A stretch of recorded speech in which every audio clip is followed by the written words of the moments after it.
ऐतिहासिक पृष्ठभूमि ये है कि सिंधु नदी जो है वो हमारी बॉर्डर रही है। जो भी बाहर से आया उसका सबसे पहला सामना हुआ सिंधु नदी से। तो जब पर्शियन आए तो वो शाह शब्द नहीं बोल पाए, तो उन्होंने कहा हिंदू, तो वहां से एक नाम आया हिंदुस्तान।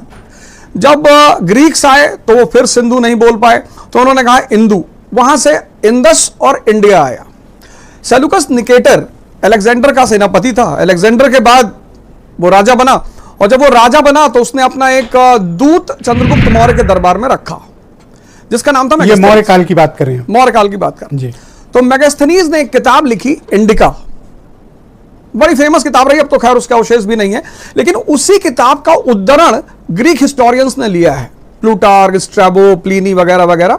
तो पश्चिम में यह नाम फेमस हो गया, लैटिन में इंडिका, और ये आया इंडस वैली से, इंडस रिवर से। हाँ, इंडस, वो इंदू कहने लगे तो वहीं से इंडिका पैदा हुआ और वो नाम आने लगा। फिर ये नाम ग्रीक्स के बीच में बड़ा प्रचलित रहा, यूरोपियंस के बीच बड़ा प्रचलित रहा, और धीरे धीरे जब यूरोपियन कंपनियां भारत आने लगी तो उन्होंने कंपनियों के नाम भी रखे ईस्ट इंडिया कंपनी।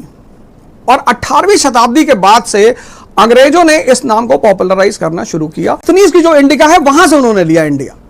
वैसे तो इस देश को अब हुएनसांग आया वो तो कहता था इंतु, जम्बूद्वीप, भारतवर्ष, बड़े सारे नाम इस देश के हैं, लेकिन पश्चिम के बीच जो नाम प्रचलित था वो था इंडिया, इंडिका से।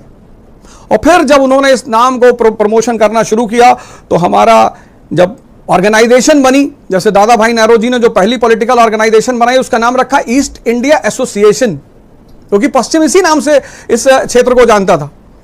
फिर तो ये इंडिया नाम भी हुआ पश्चिम का है जो मेगास्थनीज से मिला आपको? मेगास्थनीज से मिला। हाँ। तो वहां से ये नाम शुरू हुआ और 18वीं शताब्दी के बाद अंग्रेजों ने इसको बाकायदा इस्तेमाल करना शुरू हुआ, और फिर 1885 में पैदा हो गई इंडियन नेशनल कांग्रेस, और वो धीरे धीरे भारत में राष्ट्रवाद और नेशनलिज्म का एक परिचायक बनती चली गई, और फिर 1947 में ये देश पैदा हुआ इंडिया। लेकिन अब ये राष्ट्र जो है जो पैदा हुआ, राष्ट्र तो कभी था ही नहीं, तो जो राष्ट्र पैदा हुआ वो इंडिया। हमारा पास्ट इतना बड़ा है, इतना प्यारा है। मनोज कुमार जी ने कहा नहीं, जब जीरो दिया मेरे भारत ने तो दुनिया को गिनती आई, देता ना दशमलव भारत तो यूं चांद पे जाना मुश्किल था, धरती और चांद की दूरी का अंदाजा लगाना मुश्किल था। हमारा पास्ट इतना महिमा मंडित है, इतना बढ़िया है, इतना अच्छा है, तो हमारे संविधान निर्माताओं ने कहा नहीं, इंडिया तो न्यू ऑर्डर का है, लेकिन हम अपने पास्ट से भी अपना संबंध बरकरार रखें। पूर्व के गौरव का और आगे के उद्देश्य का। पूर्व का गौरव, मैंने कहा ना कि वो जब जीरो दिया मेरे भारत ने, तो भारत ने तो जीरो दिया, तो अब इंडिया क्या क्या दे रहा है। अलीसा चिनाई ने भी बड़ा इसका महिमा मंडन किया इंडिया का, बस दिल चाहिए एक मेड इन इंडिया।